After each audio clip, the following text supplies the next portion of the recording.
जीवम जीवन दवम जिणवर वसहेण जैणणे दिठम देविंद विंद वंदम वंदे तन सवदा सिरसा। ध्यान के लिए मंत्र का भी जाप का सहारा लिया जाता है। 49वीं गाथा में बतला रहे हैं। 35 16 56 चदुदुग में गंच जव झाएह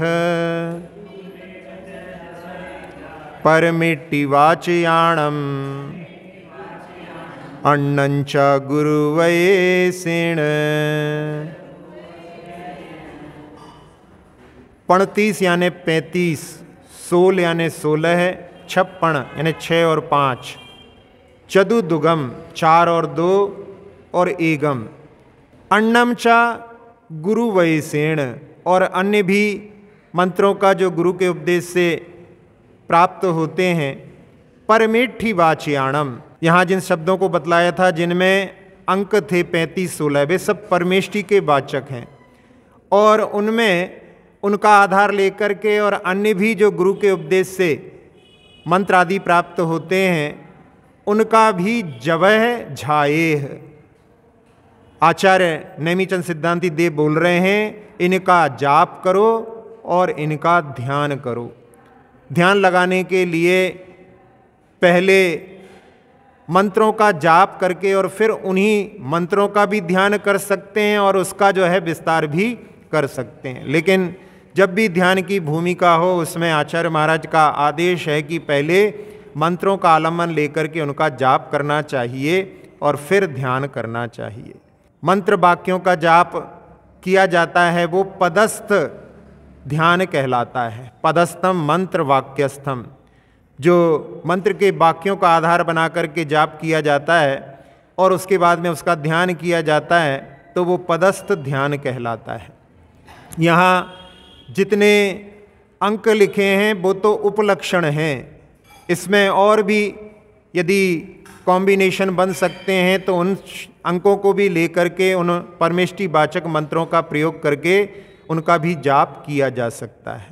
सबसे ज़्यादा परिचित जो मंत्र है वो णमोकार मंत्र है, वो 35 अक्षर वाला है, इसलिए सबसे पहले उसका नाम दिया। जिसके बहुत सारे नाम जो हैं प्रचलित हैं उसको अपराजित मंत्र भी कहते हैं, अनादि निधन मंत्र भी कहते हैं, मूल मंत्र, महामंत्र, मृत्युंजयी मंत्र, मंगल मंत्र, ऐसे बहुत सारे उसके नाम हैं और जो 84 लाख मंत्रों का जन्मदाता माना जाता है।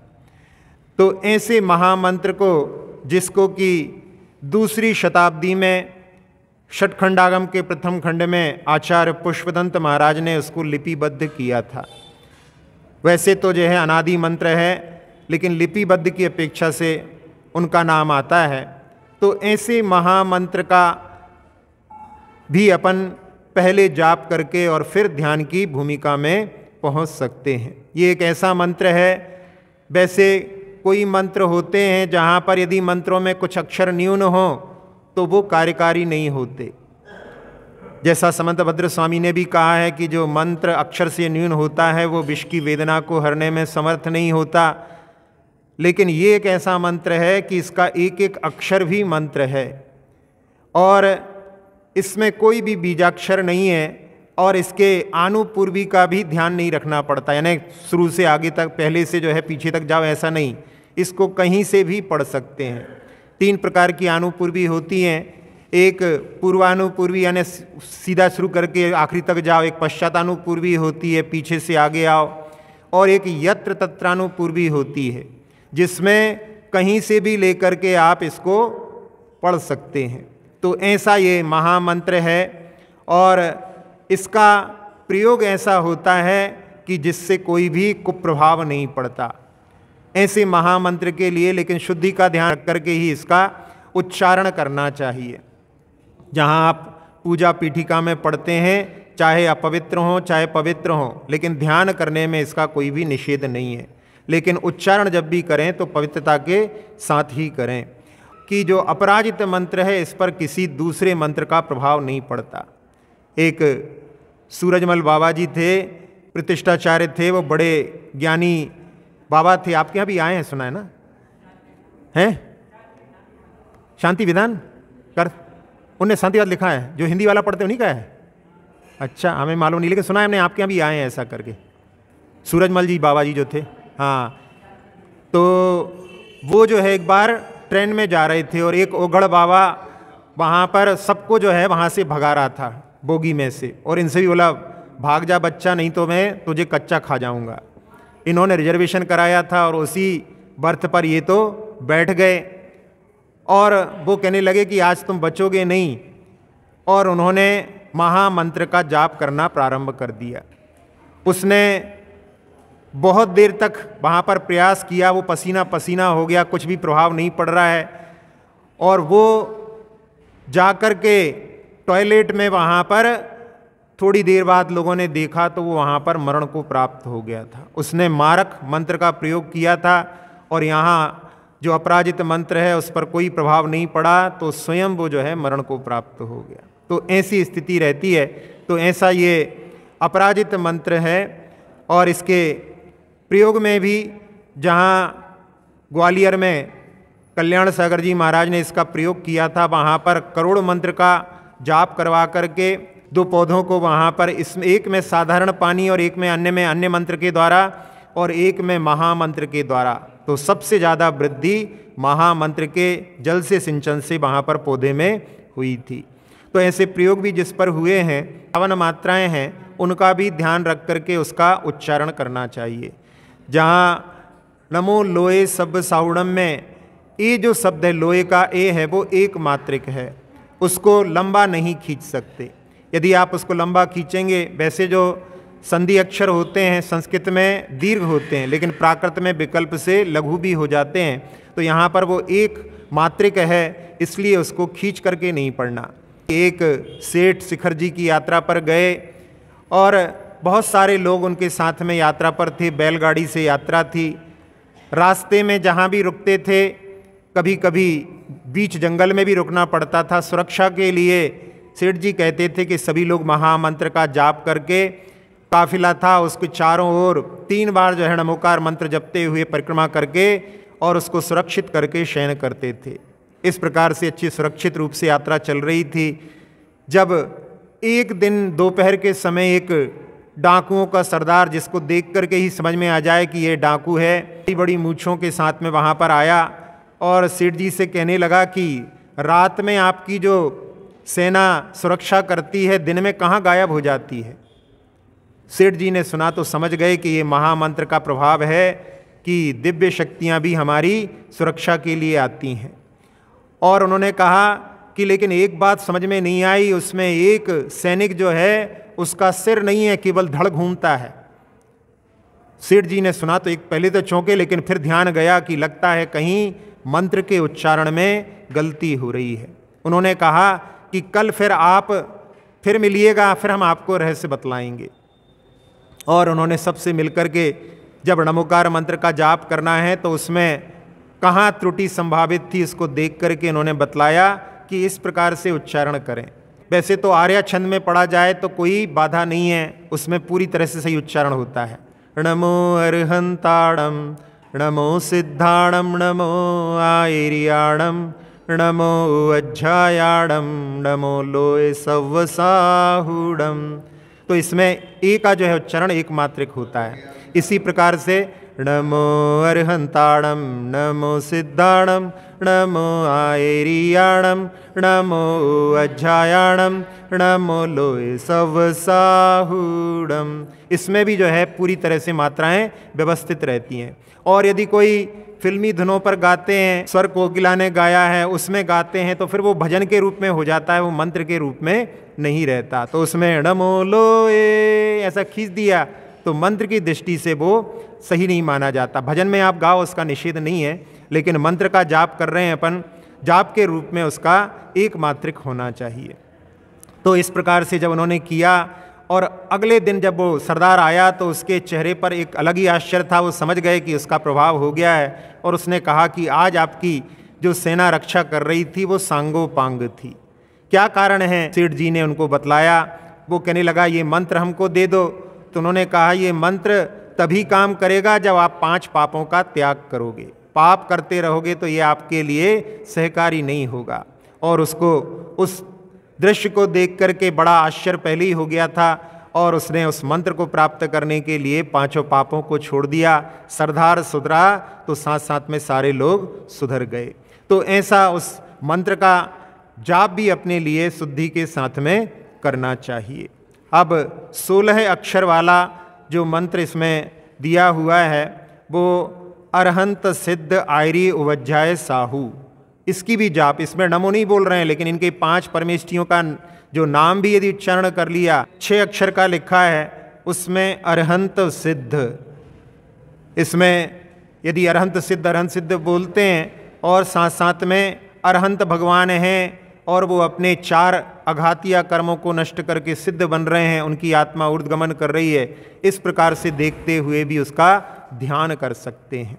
ये अरहंत सिद्ध जो जाप है इसके माध्यम से इसकी 4 मालाएं यदि भक्ति भाव से फेर ली जाएं तो उसमें एक उपवास का फल बतलाया है।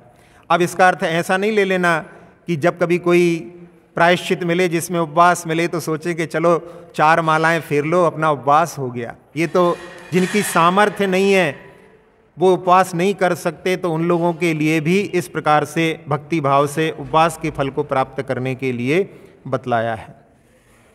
फिर 5 अक्षर का असिया उषा, एक एक पहले अक्षरों को लेकर के, और इसका भी ध्यान करने के लिए 5 पाखड़ियों वाला कमल बना करके अपने मस्तक पर, अपने हृदय पर, कहीं पर भी जो है 5 पाखड़ियों में असिया उषा ऐसा करके, और इसको भी 4 अक्षरों में भी यदि पढ़ना है तो इसमें एक आध अक्षर को छोड़ करके भी इस 4 अक्षरों में इसका बन जाएगा। इसी प्रकार से 3 अक्षर में असिया अकेला पड़ गया, असिया असिया असिया ऐसे ही हो गया, तो इसमें इस प्रकार से भी इसका पाठ किया जा सकता है। 5 अक्षर में ओम अरहम नमा, ये भी एक मंत्र हो जाता है। ह्राम ह्रीम ह्रूम भ्रूम रा, ये 5 अक्षर का ये भी हो जाता है।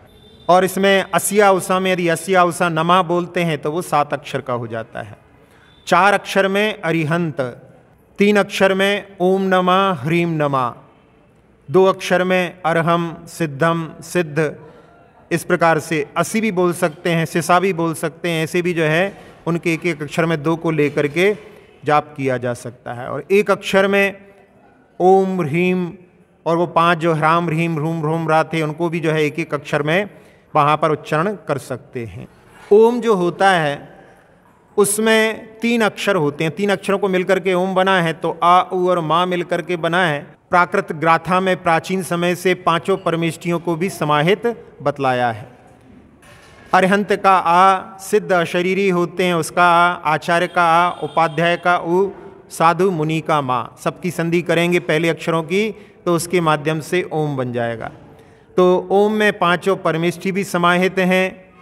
ओम में 3 लोक भी हैं, आ से अधोलोक, उ से ऊर्ध्वलोक, मा से मध्यलोक।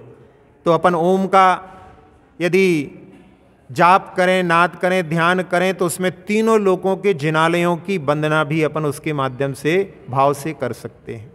और ओम में 3 काल भी गर्भित हैं। भूतकाल को अतीत बोलते हैं और भविष्य का नाम उदर्क होता है, संस्कृत में उदर्क उसका पर्यायवाची होता है। और बीच में मध्य जो वर्तमान काल है, तो आ उ और मा मिलाकर के इसमें 3 काल, तो इसमें 3 काल के अरहंत सिद्ध सबको जो है अपन इसमें ध्यान कर सकते हैं। देवशास्त्र गुरु भी इसमें समाहित हैं। देव को आप्त बोलते हैं और शास्त्र को उक्ति कहते हैं, उक्ति, युक्ति नहीं, उक्ति यानी वचन, तो उसमें उ आ गया।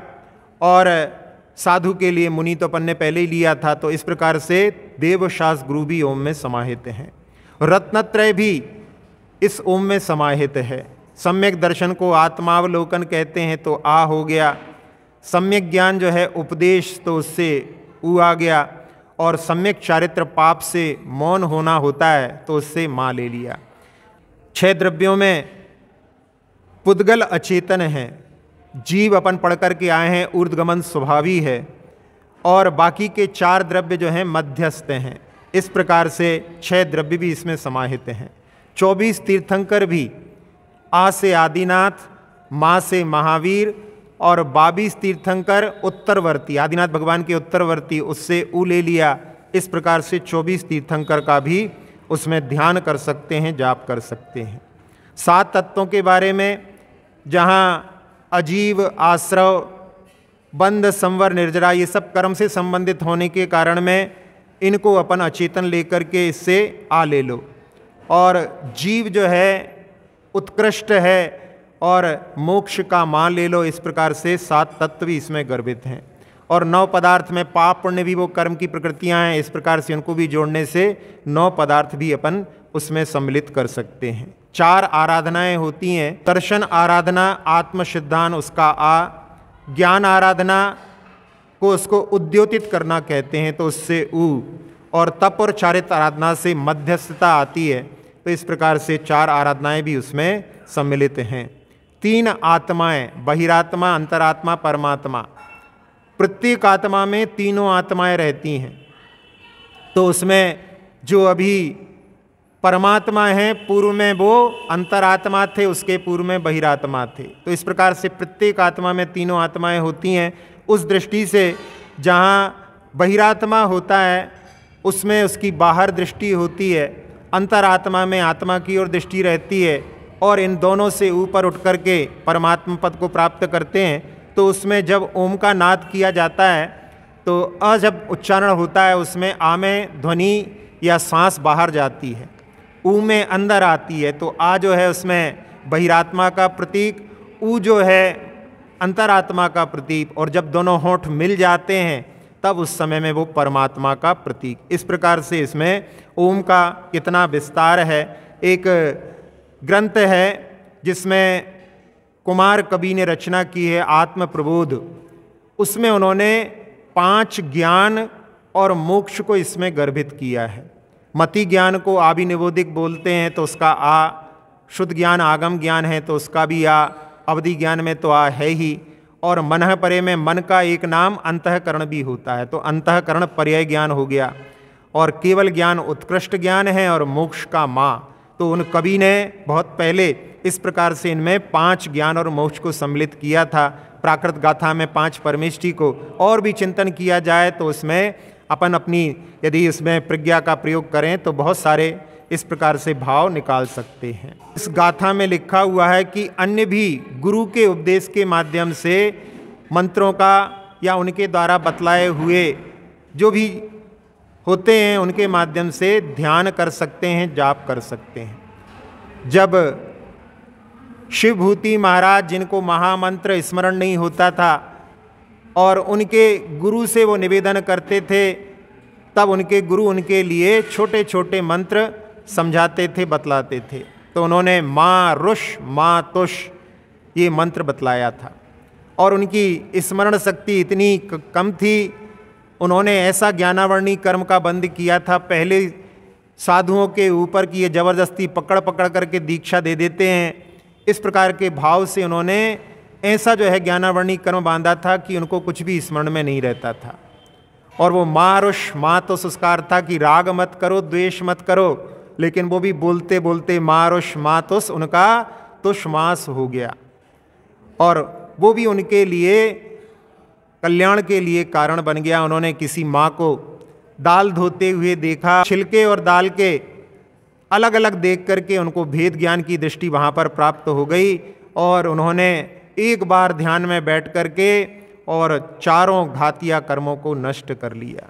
तो ऐसी जो है गुरु के द्वारा दिए हुए जो मंत्र हैं वो भी कार्यकारी होते हैं। मैना सुंदरी संकट से परेशान थी, तो उसने भी वहाँ पर गुरु से निवेदन किया था और उन्होंने भी उनके लिए मंत्र दिया था। इसी प्रकार से आचर्षि आश्रित लिया जाता है, तो उस समय कभी कभी गाथाओं को भी, कभी श्लोक को भी जाप करने के लिए 108 बार इसकी जो है माला फेरना। ऐसे इष्टोपदेश की गाथाओं को हमने अपने जीवन में कभी कभी जब ज़्यादा पीड़ा होती है उस समय में सुखी रहें सब जीव जगत के, इसकी पूरी 50-50 एक घंटे तक माला फेरी है, और उसका ऐसा प्रभाव रहा कि उतने समय तक अपने शरीर की जो पीड़ा आदि का भान नहीं रहता। तो ये भी जो है एक अपने लिए प्रयोग में आर ध्यान से बचने के लिए कर सकते हैं। होंठ खुले रहते हैं, उस समय में शब्द बिखरते हैं, उसको बैखरी कहते हैं, कल भी मूकमाटी में आया था। और जब होंठ बंद हो जाते हैं फिर भी जिह्वा में जो है हल्का सा स्पंदन होता रहता है, उसको मध्यमा कहते हैं। और बाद में जब मन ही मन में चिंतन होता है उसको पश्यंती कहा जाता है। और उससे भी ऊपर उठ करके जो अभेद अवस्था होती है वो सूक्ष्म कहलाता है। इस प्रकार से मंत्र के उच्चारण में कई बार लोगों का मन नहीं लगता, तो उसमें पहले मंत्रों का उच्चारण करें और इस प्रकार से उच्चारण करें कि अपन भी अपने कानों से उनको सुनते जाएं। तो इस प्रकार से यदि करते हैं शुरुआत में वो जाप और आगे वही ध्यान के लिए भी कारण बन सकता है।